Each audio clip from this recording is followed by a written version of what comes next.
Bismillahirrahmanirrahim. Ya Rabbi bil Mustafa balligh maqasidana waghfir lana ma mada ya wasi'an amin. Ya Rabbi bil Mustafa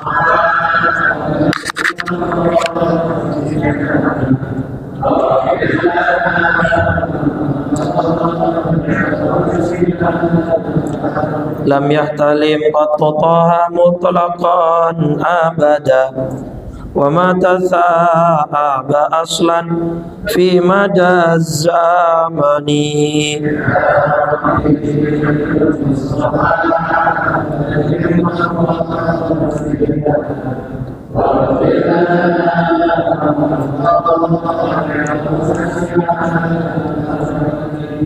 Minhud dawabu falam tahrab wa ma waqa'at Zubabatun abadan fi jismil hasani.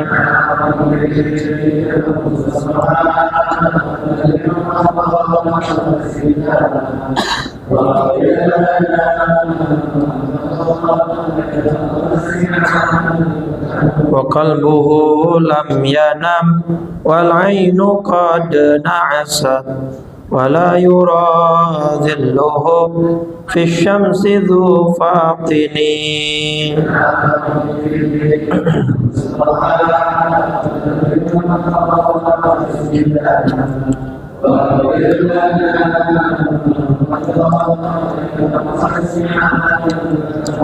Allahumma salli wa sallim wa barik alaihi wa ala alihi. Al-Fatihah ila ruh Rasulillah Sayyidina Muhammad ibn Abdullah wa ala alihi wa sahbihi wa mawala wa jami'i awliya illah wa asfiya illah, khususan sadatina Abi Bakri wa Umar wa Uthman wa Ali wa an baqiyatis sahabati wa tabi'in wa tabi'i tabi'in wa man tabi'ahum bi ihsanin ila yaumiddin wa alaina ma'ahum wa fihim bi rahmatika ya arhamar rahimin.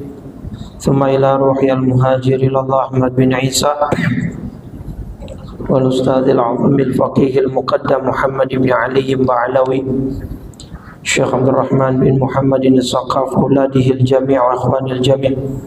Thumma ila ruhi sahib al-ratib wa qadbil irsyad wa khawthil ibad wal bilad al-habib Abdullah bin Alawi al-Haddad surihim wa qurahim. Thumma ila arwahi ulama'ina awliya ittisam fi Indonesia. Thumma ila ruhi walidika al-ajabat Mustalih Badawi Hanafi. Thumma ila ruhi Ahmad Marzuqi bin Mirsad. Thumma ila ruhi Baba Sakina binti Sayyid Ali Baharun. Thumma ila ruhi Jannah. Thumma ila ruhi min ulama'i wa ahli Iqladir jami'an. Thumma ila ruhi Syekh Yahya bin Sharaf al-Nawawi. Thumma ila ruhi Syekh Habib Abdullah bin Husain bin Tahir. Thumma ila ruhi Syekh Nawawi bin Umar al-Jawi al-Bantani. Usulihim wa furu'ihim anna Allah al-Karim taghashara taghashawum ar-rahmah wal-maghfirah wa yu'idu alayna min barakatihim wa ulumihim wa nafahatihim fi dini wa dunya wal akhirah wa ala niyatil futuh wal munu' wal rusuh wa taubatin nasuh wa salahil jasadi wal ruh wa ila hadratin nabi. Al-Fatiha. A'udzu billahi minasy syaithanir rajim. Bismillahirrahmanirrahim. Alhamdulillahi rabbil alamin. Ar-Rahmanir Rahim. Maliki yaumiddin. Iyyaka na'budu wa iyyaka nasta'in. Ihdinas siratal mustaqim. Shiratal ladzina an'amta 'alaihim ghairil maghdubi waladdallin. Amin. Bismillahirrahmanirrahim. Nawaitu ta'alluma wa ta'lima wa tadhakkura wa tadhkira wan naf'a wal intifa'a wal ifadata wal istifadata wal hatha ala tamassuki bi kitabillahi wa bi sunnati rasulillahi sallallahu alaihi wasallam wa du'a ilal huda wa dalalata alal khair ibtigha'a wajhillahi wa mardatihi wa qurbihi wa thawabihi. Bismillahirrahmanirrahim. Assalamualaikum warahmatullahi wabarakatuh.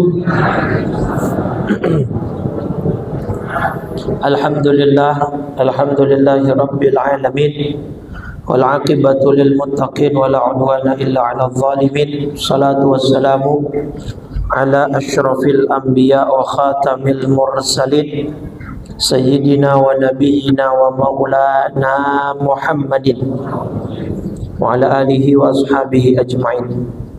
Subhanaka la ilma lana illa ma 'allamtana innaka antal alimul hakim. Rabbi shrah li sadri wa yassir li amri wahlul 'uqdatam min lisani yafqahu qawli wa saddid lisani wahdi qalbi bihaqqi sayyidina Muhammadin sallallahu alaihi wa alihi wa sahbihi wa sallam. Amma ba'd. Fa ya ayyuhal hadirun wal hadirat, segenap para satid, para guru, para orang tua, para hujjaj, para tokoh masyarakat dan ngurus DKM Masjid Jami' Nurul Amal, Bapak Ibu jamaah salat maghrib rahimakumullah. Alhamdulillah, tiba kita pada saat tawakuf sementara pengajian kita menyambut datangnya bulan suci Ramadan 1446 Hijriah. Mudah-mudahan pada malam ini kita mendapatkan taufik dan hidayah, dibukakan pintu hati kita, dilapangkan dada dan diluaskan pikiran kita untuk nantinya bulan Ramadan kita bisa memaksimalkan ibadah sehingga kita mendapatkan ganjaran yang berlipat ganda dari Allah Subhanahu wa taala. Salawat teriring salam tak lupa senantiasa kita curah limpahkan kepada junjungan kita baginda Nabi besar Muhammad sallallahu alaihi wasallam serta seluruh keluarganya, para sahabat dan pengikutnya hingga yaumil qiyamah. Mudah-mudahan kita semua yang hadir kelak mendapat syafaatnya di yaumil qiyamah. Amin ya rabbal alamin. Bapak Ibu hadirin hadirat rahimakumullah, semua yang memiliki nyawa suatu saat pasti akan merasakan yang namanya kematian. Ali Imran 185 surat 3 ayat 185 Allah berfirman, kullu nafsin dha'iqatul, setiap yang bernyawa akan merasakan mati. Yang bernyawa itu gak cuma manusia, ke umum semua makhluk hidup itu pasti akan merasakan dha'iqah, dari fi'il madi dhaqa yadhuku, merasakan. Nah, rasa itu walaupun mungkin yang dialami sama, tapi pengalaman tiap orang beda. Itu namanya rasa. Orang naik pesawat, tingginya sama, di pesawat yang sama, di kabin yang sama, tapi ada yang histeris-teriak karena mungkin takut ketinggian, ada yang enjoy bisa tidur pulas. Kenapa? Karena perasaannya beda. Yang satu takut sama ketinggian, yang satu enggak, biasa aja. Atau kemarin saya nyontohin di ibu-ibu itu, Bapak misalkan hadir kondangan prasmanan, makanannya sama nih, di menu utamanya ada rendang. Yang atuh bilang, tuh rendang nih kasinan karena dia nggak doyan asin. Atau lagi bilang, asin apa? Kurang garam malah. Karena yang atuh doyan Betul nggak? Bukan doyan garam, doyan asin. Iya. Padahal dari tempat yang sama, yang masak sama, ya kan? Tapi rasa yang dialami seseorang itu beda-beda. Yang satu lagi bilang kepedesan ini mah. Orang rendang Padang kan suka ada yang pedes kepedesan. Yang satu bilang pedes apa? Orang manis begini. Karena dia doyan pedes, kan gitu ya. Yang satu lagi bilang pahit ini mah. Pas dilihat di piringnya lalang koas digigit, pahit. Lagi tomak si marung, dia pengen ngambil daging paling gede, nggak taunya yang paling gede kok salah sendiri ya, rakus si tomak ya. Pengen ngambil lagi, ngantri lagi, kagak mungkin kan. Kalau di gedung ngantri panjang, itu namanya rasa pak. Nah mati juga begitu. Emang matinya sama-sama mati, tapi rasanya beda. Makanya kita punya doa, Allahumma hawwin. Nah, hawwin itu maksudnya kita minta ringankan. Ya Allah, saya pasti ngalamin sakaratul maut ini, tolong dong ringanin. Nah, berapa persen yang diringankan Allah kan beda-beda, Pak. Ya kan? Ada yang diringanin mungkin 10%, ada yang mungkin 20%, sampai mungkin 90%. Tapi kalau hilang sama sekali, mungkin nggak? Nggak mungkin. Nabi aja ngerasain sakit. Dan dalam beberapa riwayat seperti dari Imam Hasan al-Basri atau Umar bin Khattab, rasa sakaratul maut itu kathalathi mi'ati dorbatan bis-saif, seperti 300 hunusan pedang yang menembus badan kita secara bersamaan. Itu rasanya sakaratul. Bahkan dalam kitab Tambihul Ghafilin ada riwayat sekelompok Bani Israel sedang ziarah ke kuburan, doa ya Rabb ahyilan al-mauta, tolong dong hidupin salah satu yang ada di kuburan ini. Ya, ini ada di kitab Tambihul Ghafilin. Israiliyat atau kisah-kisah dari Bani Israel itu nanti ada 3 jenis. Ada yang bisa diterima, ada yang kagak bisa diterima, ada yang gantung. Kalau yang sudah diverifikasi oleh Nabi berarti bisa diterima. Kalau yang ditolak sama Nabi berarti nggak bisa diterima. Tapi kalau Nabi nggak komentar apa-apa atau Nabi belum mendengar cerita itu, Nabinya keburu wafat, berarti gantung. Jangan dibenerin, jangan ditolak. Itu namanya kisah Israiliyat. Kisah-kisah yang berasal dari Bani Israel. Nah ini salah satu kisah Israiliyat yang bisa diterima. Karena kata Nabi sebelum cerita ini, kata Nabi, ayo ceritain ya siapa yang punya cerita dari Bani Israel. Fa inna fihimul ajaib. Kadang-kadang cerita-cerita mereka tuh ajib-ajib, aneh-aneh, tapi ntar saya yang filter gitu. Nah ini cerita udah difilter sama Nabi.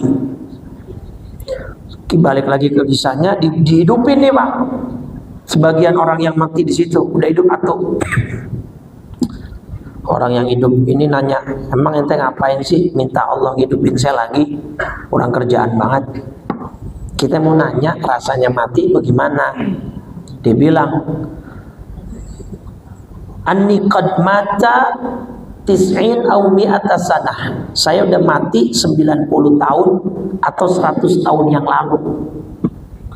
Fama dhahabat mararatul mauti ka'annahul an, atau ka'annahal an. Tapi sakitnya sakaratul maut itu masih bisa saya rasakan dengan kuat sampai seakan-akan saya baru mati kemarin. Padahal matinya udah 100 tahun yang lalu. Tapi rasa sakaratul maut belum hilang dari ingatan. Seakan-akan baru kemarin. Tapi nggak usah khawatir, lupa. Yang penting sekarang kita beramal aja. Ntar matinya insya Allah dimudahin sama Allah Subhanahu wa ta'ala. Nah, kan setiap orang mati. Terus Nabi bilang di hadis, "Mamin ahadin yamutu illa nadima." Hadis Tirmidzi nomor 2403. Tidak ada seorang pun yang mati kecuali menyesal. Pasti menyesal. Qalu, sahabat tanya, "Wa ma nadamatuhu ya Rasulullah?" Penyesalan yang bagaimana ya Rasul? Qala in kana muhsinan. Kalau yang meninggal, yang mati ini orang baik, kayak zaman Nurul Amma, ahli ibadah, rajin sholat, rajin ngaji, rajin menabung, tidak sombong, baik hati ya Bu ya. Maka dia menyesal alla yakuna zdada. Kenapa dulu dia tidak menambah amalnya? Artinya dia menyesal kenapa nggak bisa maksimalkan ya potensi ibadah yang dia punya. Nyesal. Wa in kana musian. Kalau yang mati orang jahat, nggak beriman, nggak ibadah, nadima alla yakuna naza'. Dia menyesal kenapa dulu nggak berhenti dan bertaubat. Itu pasti nyesal. Kalau penyesalan di dunia mungkin masih bisa dikejar selama masih ada umur. Tapi kalau ada penyesalan di alam barzakh, di alam kubur, bisa diulang? Gak bisa. Ya. Kalau kita ngerasa gini dah, di dunia aja kan kadang-kadang kita juga punya rasa penyesalan. Kemarin saya contohin ibu-ibu, misalnya ada pengumuman dari kelurahan bansos 300.000 per kepala, tapi jatahnya 100 orang doang. Pendaftaran dibuka jam 6 pagi di kantor kelurahan. 100 orang pendaftar pertama, dialah yang dapat. Orang pada datang jam berapa, Pak?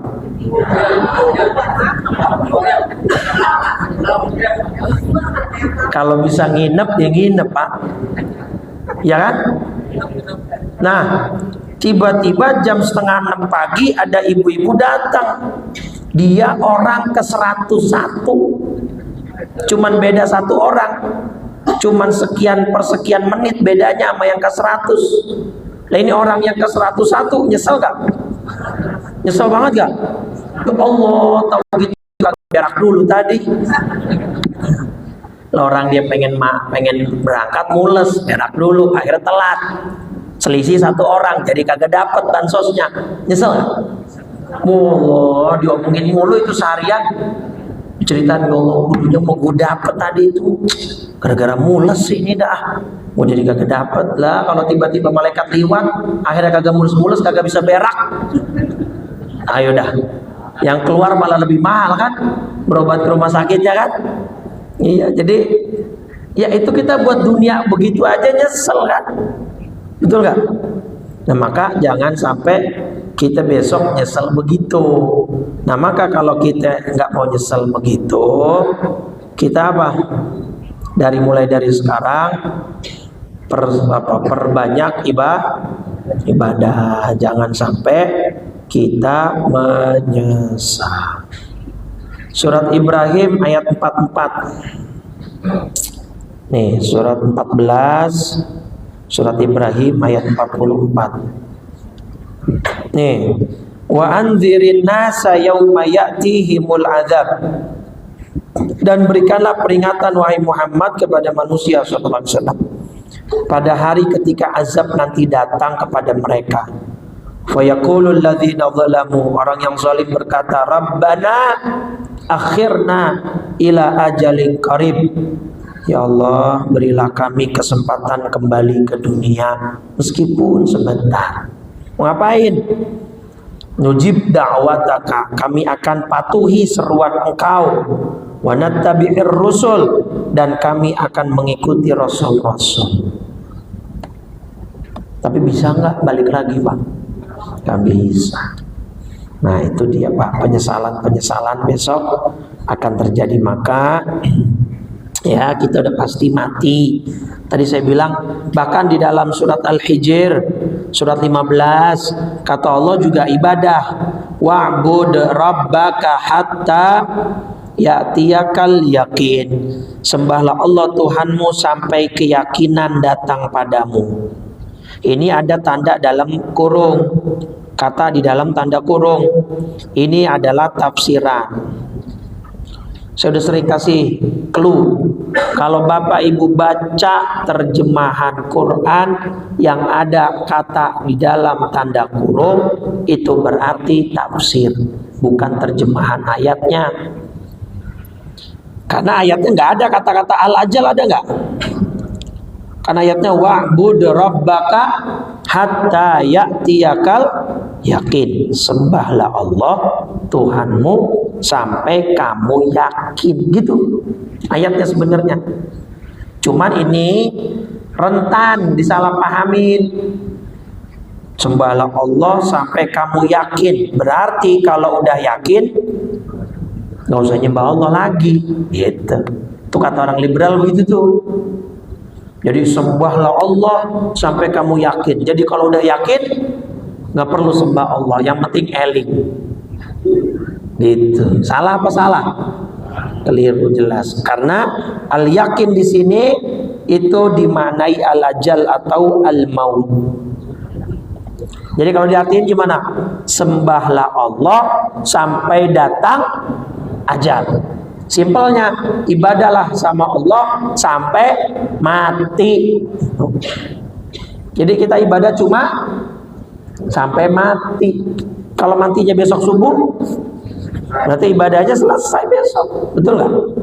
Kalau matinya besok malam, kita nih bentar lagi kan Ramadan, 2 pekan lebih sedikit, ya kan? Emang udah ada yang bisa mastiin pasti Bapak Ibu ketemu Ramadan besok ini? Yang tinggal 2 pekan lebih dikit, ada yang bisa mastiin? Lah kemarin sih penutupan disodorin kertas, Ustadz ini ada 3 nama meninggal, 1 jamaah, 1 lagi bapaknya jamaah, 1 lagi ibu mertuanya jamaah. Udah tinggal 2 minggu lagi, tapi nggak ketemu Allah panggil. Nah sama diantara kita emang ada yang pasti nih? Belum tentu kan? Harapannya sih panjang umur, sehat walafiat. Ya, pengennya panjang apa pendek umurnya? Panjang. Saya doain panjang sampai kiamat kurang sehari. Kepanjangan juga, ya. Serba salah manusia emang Bapak Ibu. Dan mati, kalau kita ngomong masalah mati, nggak melulu yang tua duluan, nggak melulu yang sakit duluan. Berapa banyak kasus istrinya yang sakit dirawat sama suaminya, yang mati duluan. Nah, ada nggak kasus begitu? Kenapa lakinya mati duluan? Stres, capek, tambah lagi jantungan, begitu keluar dari rumah sakit tagihan naik. Wah, BPJS mati lagi, ya Allah mahal banget ini. Duit dari mana? Jantungan, mati dia. Bisa nggak? Lah bisa lah, makanya Bu sayangin suaminya. Emang secara medis katanya laki-laki jatah umurnya itu lebih pendek secara umum. Secara umum analisanya katanya sih tidak ada dari kromosomnya atau apanya lah gitu. Makanya kan di sekitaran kita banyakan janda sama duda. Lah bener gak? Banyakan mana kalau dari statistiknya? Janda apa duda? Lah berarti banyakan yang mana yang mati duluan? Laki. Iya, hati-hati Pak. Udah di kantor diomelin sama bos, sampai rumah diomelin sama bini. Ya Allah, stres pala. Pikiran lelaki itu tidak bercerita, tiba-tiba mati aja. Kemarin saya ada salah satu jamaah, dia itu tukang jaga kuburan.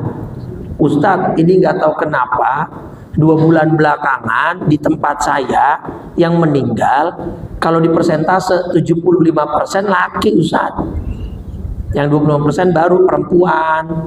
Ya, jadi 75% lah kan emang juga kata Nabi di akhir zaman, tanda menjelang hari kiamat, bahwa 1 laki-laki bandingannya 50 perempuan, Pak. Hadis Bukhari nomor 5577, min asyrati sa'ah yaqillur rijal wa taksurun nisa. Tuh, dan Nabi yang ngomong, di antara tanda menjelang hari kiamat tiba, laki-laki populasinya merosot drastis. Sedangkan yang banyak adalah perempuan. Berapa bandingannya, rasionya? Hatta yakuna li khamsina imra'atan qayyimuhunna rajulun wahid. Satu laki bandingannya 50 perempuan. Tuh, Pak. Jadi mungkin di akhir zaman itu nanti akan nampak tuh kebolehannya poligami. Lah kalau cuman atu istri, yang 49 kemana? Kan kesian maksudnya gitu. Tapi belum, Pak, sekarang belum. Udah semangat aja belum sekarang. Cuman emang udah ada berita negara dengan populasi pria terkecil. Ya, itu ada di 5 negara. Itu ada di daerah Rusia lah, paling banyak itu Rusia. Jadi Armenia, Ukraina, itu ya 6 negara bahkan mengalami kekurangan pria. Lituania, Estonia, Rusia, Portugal, Armenia, Latvia. Iya, jadi katanya mereka menerima laki-laki impor. Nah, serius.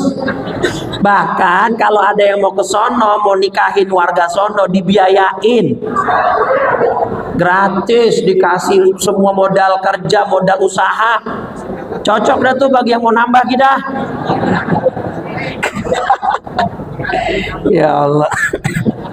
Ini datanya, faktanya begitu, Pak. Hadisnya ada, datanya ada. Saya ngomong mah bukan angan-angan semua, emang begitu. Lah sekarang juga kalau kita riset kecil-kecilan, anak-anak kecil sekitar kita banyakan laki atau perempuan? Perempuan, Pak. Coba didata, ada 1 RW, angka kelahiran itu kebanyakan perempuan. Tapi di Indonesia sih belum sesignifikan itu, belum. Makanya ibu yang punya suami disayang. Apalagi kalau jarak antara suami sama istri jauh. Ya nggak? Lah secara naluris atau secara ilmiah, yang tua kan kebanyakan mati duluan. Laki-laki umurnya 40 nikah sama perempuan 25, bedanya udah 15. Ya udah, akhirnya mati duluan lakinya. Banyak yang begitu, banyak. Cuman belum tentu. Itu kan cuman kebanyakan. Romanya ibu senang banget. Romanya senang banget dengar laki-laki mati duluan. Jangan ya. Nah itu dah. Tapi, siapapun yang mati pasti ternyesel. Makanya ayo, ibadah kita nggak lama, cuma sampai mati. Ya. Dan kapan matinya wallahu a'lam. Belajarlah dari jamaah umroh. Orang-orang jamaah umroh itu saya lihat cerdas-cerdas, Bapak Ibu. Dia nih zohor sampai isya itu biasanya di masjid. Ngapain bolak-balik hotel, capek. Apalagi kalau hotelnya jauh. Zuhur ke asar, asar ke maghrib, maghrib ke isya, kan deket-deket jaraknya. Mendingan dia baca Quran, i'tikaf, lapar tinggal keluar, cari toko emperan yang murah segala macem. Pulang-pulang isya nih jam 8 malam, istirahat dah. Tapi ntar jam 1 dini hari atau jam 2 udah bangun lagi. Ngapain? Ke masjid lagi tahajud. Yang di Mekah ke Masjidil Haram, yang di Madinah ke, iya nggak? Capek lah emang, tapi kan mereka enjoy dan mereka tahu lah, gua kan kesini pengen ibadah, bukan pengen leha-leha di hotel. Kalau leha-leha di hotel jangan umroh, staycation. Ngerti kagak staycation? Pelesiran, jalan-jalan. Baru leha-leha di hotel boleh. Lah kalau umroh makan pengen ibadah, ya ada hotel cuma sekedar buat tempat apa? Istirahat aja. Ntar pulang, ntar sampai subuh, pulang dah tuh buat sarapan, makan pagi. Jam-jam 10 pagi atau 11 itu udah berangkat lagi ke masjid lagi. Betul nggak? Kebanyakan begitu tuh yang saya lihat. Kenapa mereka bisa sebegitu gigih dan pintarnya mengelola waktu? Karena satu alasan, mereka tahu waktu mereka terbatas. Ya nggak? Yang reguler kan umroh cuma 9 hari, Bu. Itu udah plus PP. Ya kan? Sayang nggak kalau yang waktu sesingkat itu cuma dipakai buat laya-laya di hotel? Sayang. Nah, mahal, ya kan? Cuman orang sekarang emang kadang-kadang juga kesadarannya kurang. Malah banyakan foto-fotonya, foto-foto kulineran, cari restoran Indonesia.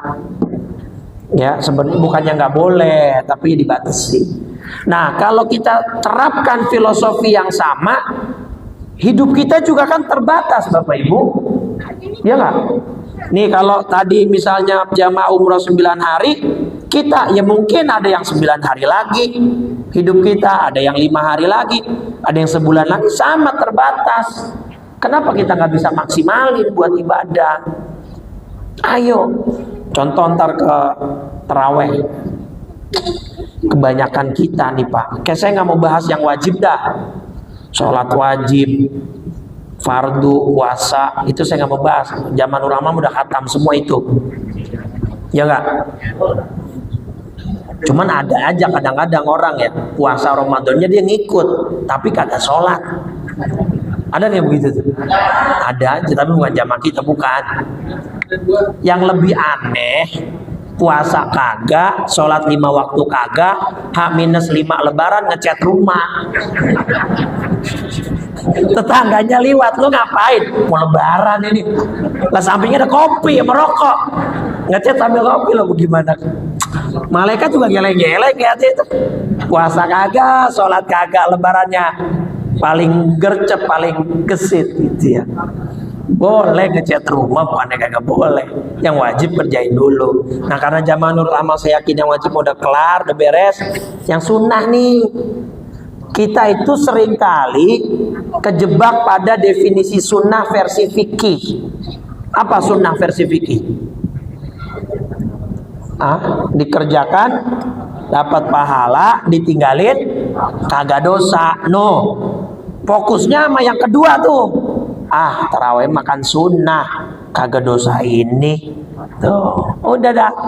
Makanya masalah klise yang berulang tiap tahun. Coba tarawih malam pertama.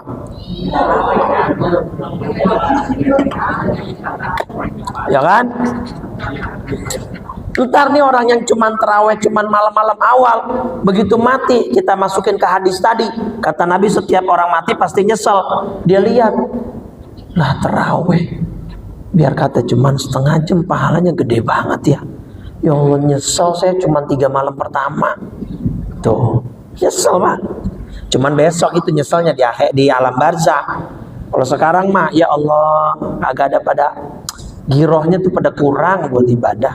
Ya emang bener kagak dosa, cuman kan rugi ya. Kayak tadi orang mau dapat bansos aja nyesel nyampe begitu, kagak kedapetan. Nah itu coba terapin ke ibadah. Ya Allah, gue kagak terawih nih, sayang banget nih, pahalanya gede banget. Ya Allah, gitu. Jadi supaya mau ngerjain ibadah sunnah jadi semangat. Ini mah ya Allah udah kagak ada semangatnya, malah pas buka kalap banget, semua dimakan. Orang kita lagi puasa kan lapar mata ya, pakai nyari tajil, semua dibeli sama dia. Pas sudah ada dihidangin depan mata, es dimakan, yang panas dimakan juga. Perutnya bingung. Sebenarnya lu mau panas apa mau dingin sih? Panas dingin dia embat juga. Yang gorengan lain, yang kolak lain, pacar Cina, semua dimakan. Akhirnya begitu azan Isya, setan lewat dah, udah kagak usah, udah tidur aja, sunnah ini udah sholat Isya aja lo, gitu dah. Ya, makan nomor 1.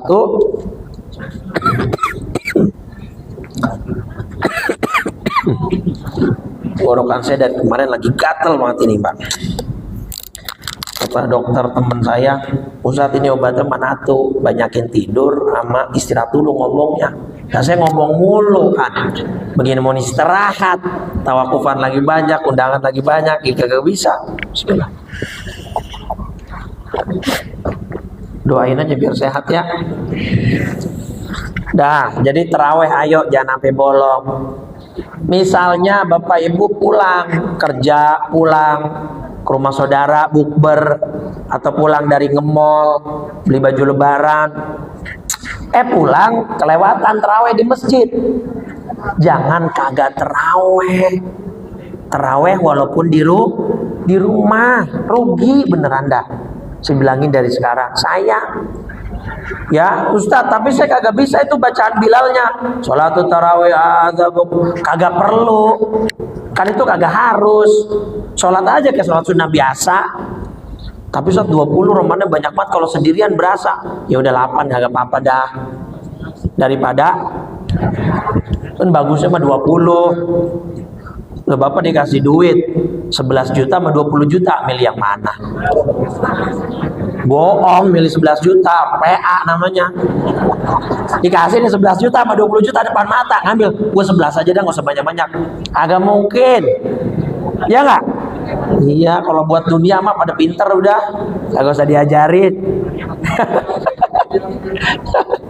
Iya, jadi saya nggak masalah mau 11 mau 23, tapi ya bagusnya 23. Bahkan di Libya, di Afrika Arab itu terawih 33 Bapak Ibu mau witir. Coba karena kapan-kapan dari Ramadan ke Maroko gitu, ke Tunisia, ke Aljazair, jangan ke kawasan mulu. Ramadan ke kawasan sama BKT mulu.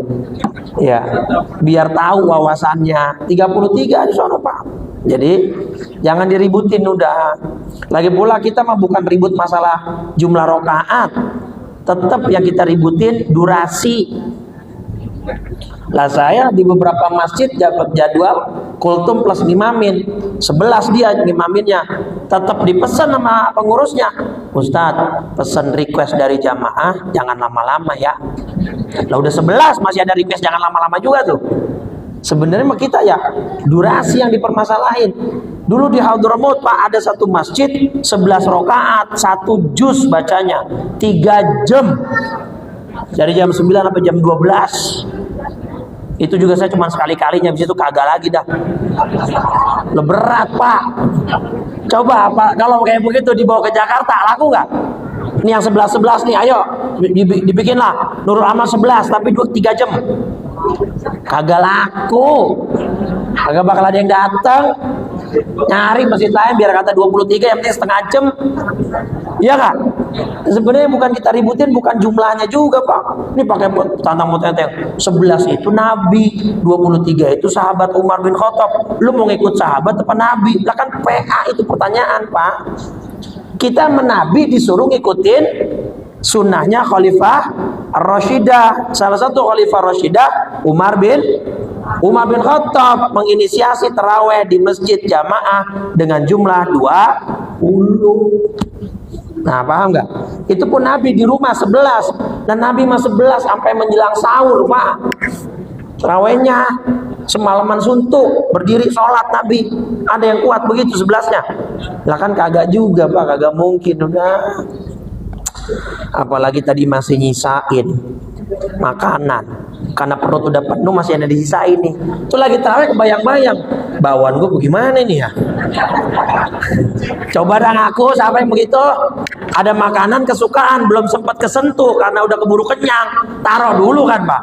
Aku makan habis tarawih aja dah. Lagi tarawih kepikiran itu. Cendil gue bagaimana itu ya. Ya Allah. Udah killer aja dah. Ya Allah. Udah 11 kagak khusyuk lagi pikirin makanan coba. Jelas ya, pokoknya yang penting jangan kagak terawih. Nyesel Pak, pasti nyesel. Pasti ntar nyesel. Pahalanya gede ya. Nah, yang kedua baca Quran. Syahrul Ramadan alladzi unzila fihil, itu bulannya. Makanya saya selalu ngajak, ayo baca Quran. Ya kan, selama taklim saya selalu sisipkan itu seruan, ajakan baca Quran. Walaupun sehari seayat juga nggak apa-apa, buat latih. Bismillahirrahmanirrahim. Alif Lam Mim.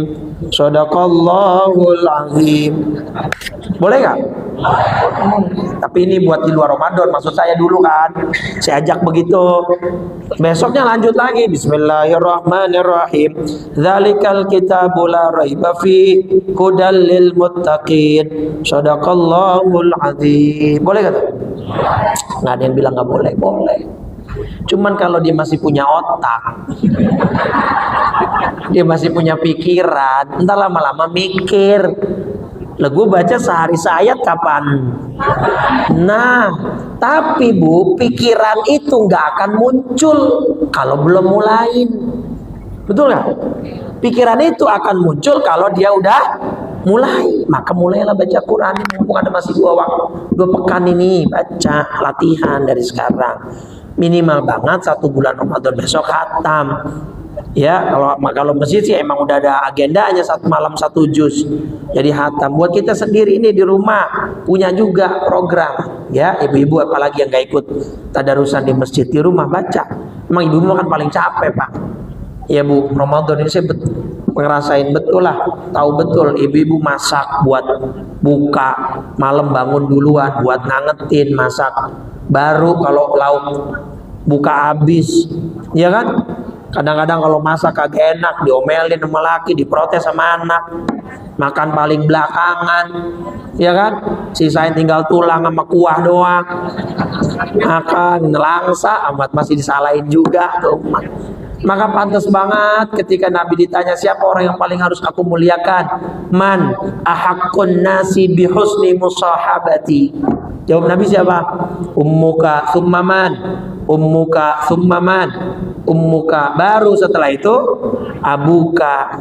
Jadi dari hadis itu bapaknya 1, ibunya dalam hal penghormatan. Belum kelar saya ngomong, jadi potong aja. Tuh ya, 1, 2 yang kedua tuh baca Quran. Ayo Pak. Kalau mau pakai cara-cara yang ada di medsos, 1 juz Bu, itu 20 halaman. 20 halaman itu 10 lembar. Ini cetakan yang umum ya, ada beberapa cetakan yang beda memang. Kalau 10 lembar dibagi 5 waktu sholat, berarti per 1 waktu sholat berapa lembar? 2 lembar. 2 lembar bagi yang lancar baca Quran paling 5 menit, 10 menit kalau yang lancar. Yang terbata-bata sekalipun ya paling lama banget setengah jam. 2 lembar itu udah lama banget. Masa iya kagak sempet gitu. Nah, ayo baca Quran. Al-Habib Ali Al-Habsyi, pengarang Simtud Duror, sampai ngomong begini Pak, ata'ajjabu ya minalladzi qala bi dhiqun wa bi harajun wa indahul Quran. Kata Al-Habib Ali Al-Habsyi, pengarang Maulid Simtud Duror, saya heran dah sama orang yang ngeluh mulu masalah ekonomi. Ustadz, ya Allah sekarang apa-apa mahal, beras naik, ya beras, cabai naik, minyak naik, gas jarang, ngantrinya lama dulu, sekarang udah kagak itu. Terus padahal dia punya Quran di rumahnya. Paham gak nih? Coba pahamin kalimat dari Bali. Saya heran sama ada orang Islam yang mengeluh soal ekonomi padahal dia punya. Maksudnya apa maknanya? Berarti Al-Habib Ali mengindikasikan ada korelasi antara kelaziman Bapak Ibu baca Quran dengan kondisi ekonomi keluarga. Itu ada pengaruh dan dampaknya. Dalilnya surat 35 surat Fatir ya, ayat 29. Innalladzina yatluna kitaballah, sesungguhnya orang-orang yang selalu membaca Al-Quran. Dalam tafsirnya selalu itu definisinya apa? Kulla yaumin, setiap hari. Itu baru selalu. Walaupun tadi cuman seayat. Iya, daripada dibaca nih satu kali duduk sejus, habis itu 3 bulan. Nah itu namanya bukan selalu. Nah, di akhir ayat Allah bilang yarjuna tijaratan lan tabur. Orang yang selalu membaca Al-Qur'an, mereka itu mengharapkan perdagangan yang tidak akan rugi. Jadi orang yang lazim baca Quran tiap hari, dia lagi bisnis. Bisnis sama siapa? Allah. Kalau bisnis sama Allah rugi gak? Jadi pantas gak Imam Ali Al-Habsyi tadi bilang, kok gue mah heran kalau bahasa kita nih, gue mah heran ada orang ngeluh masalah ekonomi padahal dia punya Quran. Artinya apa? Kagak lu baca berarti itu Quran. Tuh, jelas ya. Baca Quran dari sekarang, latihan. Sehari seayat juga nggak apa-apa. Beneran ini masa bukan bercanda. Seayat berapa jam sih seayat? Nah, seayat berapa jam? Ya Allah, sampai kagak bisa juga seayat. Berarti hati kita emang. Yang ketiga, yang terakhir, pertama terawih, baca Quran. Bahkan security yang pernah saya ceritain, security Bank BSI cabang Sunter, waktu saya ngasih materi tentang keutamaan Quran, Ustadz, saya punya kebiasaan hatam Quran setiap kali ganti presiden. Jadi berapa tahun sekali? Lah boleh nggak kata saya? Lah boleh. 5 tahun sekali nih ya. 5 tahun sekali hatam. Kita hitung-hitungan kasar. Misalnya umur Bapak security itu 65 tahun. Usia balik baru dihitung ibadah kita berpahala buat kita sendiri kan pas udah balik kan. Maksimal usia balik berapa? 15 kalau belum keluar mani atau belum keluar haid. Maka patokannya pakai umur. Ini pun 15 tahun Hijriah. 65 kurang 15 berapa? 50. Dia per 5 tahun sekali hatam. Taruh dah dia 10 tahun pertama setelah balik belum baca Quran. Jadi baru baca Qurannya di usia sekian, pokoknya berarti cuma 40 tahun dia baca Quran, dibagi 5. Berarti berapa? 8. Jadi seumur hidup dia 8 kali hatam. Mendingan nggak? Mendingan daripada orang yang banyakkan teori, agak baca-baca. Teorinya matang mat. Nih gua antar Ramadan, habis subuh 5 lembar, habis zuhur 5 lembar. Wah, teorinya matang banget Pak. Prakteknya bagaimana? Tidur habis subuh, boro-boro baca Quran. Nah, jadi baca Quran. Yang terakhir, yang ketiga, pertama taraweh, jangan sampai bolong ya. Yang kedua apa? Baca Quran. Kalau bisa minimal sekali hatam. Yang ketiga, sedekah, infak, Bapak Ibu. Kata Siti Aisyah, kana Rasulullah sallallahu alaihi wasallam ajwadan nas. Nabi itu orang paling dermawan. Wa ajwadu ma yakun fi Ramadan. Lebih dermawan lagi kalau bulan Ramadan. Minimal apa? Ngasih makan orang puasa. Di sini ada rutinan tiap hari jamaah buka atau pengurus ya kan. Biasanya masjid musola bangsa 5 orang ada buka bareng gitu kan. Biasanya dilempar sama pengurus ke masyarakat. Nih siapa yang mau nyumbang? Siapa yang mau partisipasi buat buka harian gitu kan? Ya ibu buka ngasih korma, ngasih air mineral. Ada yang ngasih gorengan, bakwan, pastel, risol, sambal kacangnya jangan lupa kalau ngasih gorengan. Lah kagak enak kalau kagak pakai sambal kacang, Pak. Nah kalau mau sodako yang maksimal begitu. Nah ngasih cuman kosongan doang gitu ya. Cabai kagak ada, ini kagak ada, biar maksimal.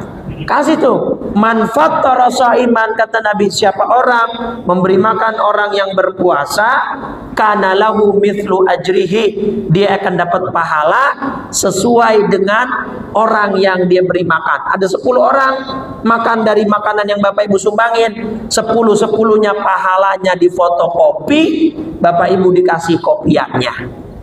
Jadi Bapak Ibu puasa tapi pahalanya kayak 11 orang kalau yang makan 10 orang. Kalau yang makan 20 di acara buka bersama misalnya.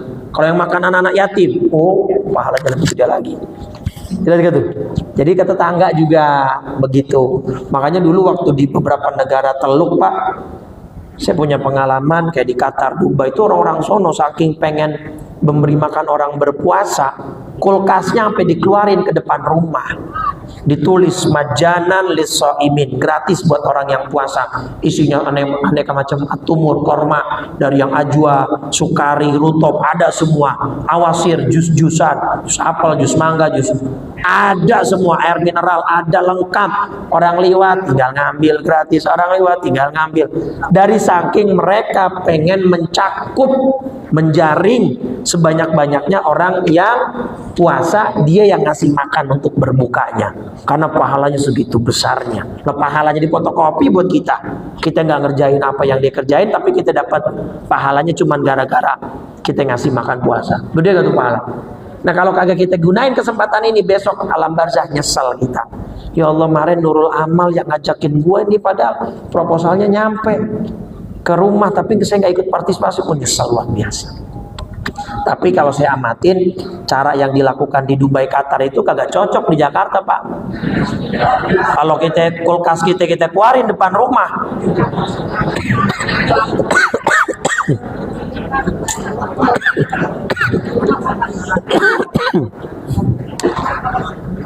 jelas ya. Taraweh jangan bolong, baca Quran, kalau bisa khatam, berbagi sedekah infak, ya, bagi makan puasa, apa namanya, tromol ke masjid, ya, tiap malam taraweh itu bawa bangsa 10.000, 5.000 kayak, bawa tiap malam kalau bisa. Kemudian santunan yatim kalau ada, ya kan, dan seterusnya dah. Terutama nanti di ujung bayar zakat fitrah, jangan lupa. Jelas ya? Baik, alhamdulillah. Itu aja. Jadi intinya semua kita pasti mati, dan semua yang mati pasti nyesel. Maka sebelum kita mati, jangan sampai nyesel-nyesel amat. Optimalin besok di Ramadan. Yang wajib gak saya bahas, karena Bapak Ibu saya yakin sudah hatam semua yang wajib. Tinggal yang sunnah. Apa yang sunnah tadi? Taraweh, baca Quran, infak sedekah. Mudah-mudahan bisa kita maksimalin besok. Baik, kita baca suratul Fatihah. Sebelumnya saya mohon maaf kalau selama dalam pengajaran ini ada salah-salah kata, ada salah-salah sikap, ya, mudah-mudahan dimaafin sama Bapak Ibu. Kemudian diingatkan lagi, insya Allah kita setelah Lebaran kita lanjut, mudah-mudahan panjang umur, sehat walafiat. Kita baca Ummul Quran suratul Fatihah ini. Ada permintaan untuk tadi juga Pak DKM, Pak Ketua, Pak Haji Suwarto baru menjalani operasi katarak sehingga tidak bisa bergerak secara leluasa, dan juga Haji Matsai Sayuti, ini kenapa sakit juga, dirawat di rumah sakit. Mudah-mudahan ya kedua orang ini mendapatkan kesehatan yang prima, kesembuhan yang sempurna, dijadikan rasa sakit yang diderita sebagai penebus dosa-dosanya, dan kita yang mendoakan juga diberikan kesehatan panjang umur, dan kita semua masuk bulan Ramadan dalam keadaan sempurna, tidak kurang satu apapun, termasuk juga rezeki kita mudah-mudahan dilebihkan oleh Allah Subhanahu wa taala. Al-Fatihah hadratin Nabi Muhammadin sallallahu alaihi wasallam, annallaha ta'ala yutihil wasila wal fadilah والشرف والدرجات العالية الرفيعة وبعثه مقاما محمودا الذي وعدت إنك لا تخلف الميعاد. ثم إلى روحي الحبيب أبي بكر بن عبد الله العطا صاحب نورين وأصوله وفروعه أن الله الكريم تغشانا تغشاه بالرحمة والمغفرة ويعيد علينا من بركاته وعلومه ونفحاته في الدين والدنيا والآخرة. ثم على نية أن الله تعالى يشفي مرضى بابا جسوارتا وبابا جمات سيوتي شفاء عاجلا غير أجل شفاء لا يغادر سقما ولا علل ولا ألما يصحي جسدنا وإياهما ظاهرا وباطنا في خير ولطف وعافية وعطاء وعلى ما نوى سلفنا الصالحون ويختم لنا وإياهما بالحسنى في خير ولطف وعافية وعلى ما نوينا من نوايا صالحة يا ربنا حققها بسر أسرار الفاتحة. أعوذ بالله من الشيطان الرجيم. بسم الله الرحمن الرحيم. Alhamdulillahi Rabbil Alamin Ar-Rahmanir Rahim Maliki Yaumiddin Iyyaka na'budu wa iyyaka nasta'in Ihdinas siratal mustaqim Siratal ladzina an'amta 'alaihim ghairil maghdubi 'alaihim waladdallin. Amin. Bismillahirrahmanirrahim. Assalamu alayka ya Rasulullah. Assalamu alayka ya Aba Fatimah. Assalamu alayka ya Jaddal Hasan. Assalamu alayka ya Jaddal Husain. Assalamu alayka ya Jadda Zainab. Assalamu alayki ya Sayyidah Fatimah binta Rasulillah. Assalamu alayki ya Ummal Hasan. Assalamu alayki ya Ummal Husain. Assalamu alayki ya Umma Zainab. Assalamu alayki ya Ummal Mu'minin. Ya Sayyidah Khadijah binta Khuwailid. Assalamu alayki ya Umma Fatimah. Assalamu alayki ya Umma Rasulillah. Ya Sayyidah Aminah binta Wahbin. Assalamu alayki ya Amiral Mu'minin. Ya Ali ibn Abi Talib. Assalamu alayka ya Abul Hasan. Assalamu alayka ya Abul Husain. Assalamu alayka ya Aba Zainab. Assalamu alaikum ya ummata Muhammad fi masyariqil ardi wa magharibiha al ahya'i minkum wal amwat wa rahmatullahi wa barakatuh. Afdalu ma qultuhu ana wan nabiyuna min qabli la ilaha illallah la ilaha illallah la ilaha illallah Muhammadur Rasulullah sallallahu alaihi wasallam kalimat haqqin 'alaiha nahya 'alaiha namut wa biha nub'atsu insyaallah ta'ala minal aminin. Allahumma inna nas'aluka imanan daima, nas'aluka yaqinan shadiqa, wa nas'aluka ilman nafi'a, wa nas'aluka amalan salihan mutaqabbala, wa nas'aluka rizqan halalan wasi'an thayyiban mubaraka, nas'aluka al-'afwa wal 'afiyah, wa nas'aluka tamamal 'afiyah, wa nas'aluka syukra 'alal 'afiyah, wa nas'aluka al-ghina 'anil nas. Allahumma barik lana fi baqiyati Sya'ban wa ballighna Ramadan fi sihatin wa khairin wa lutfin wa afiyah innaka ala kulli syai'in qadir. Allahumma ya muhawwil al-hawli wal ahwal hawwil ahwalana ila ahsanil hal.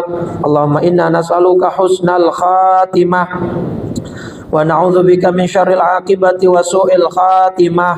Ya muqallibal qulub tsabbit qulubana ala dinika wa ta'atik.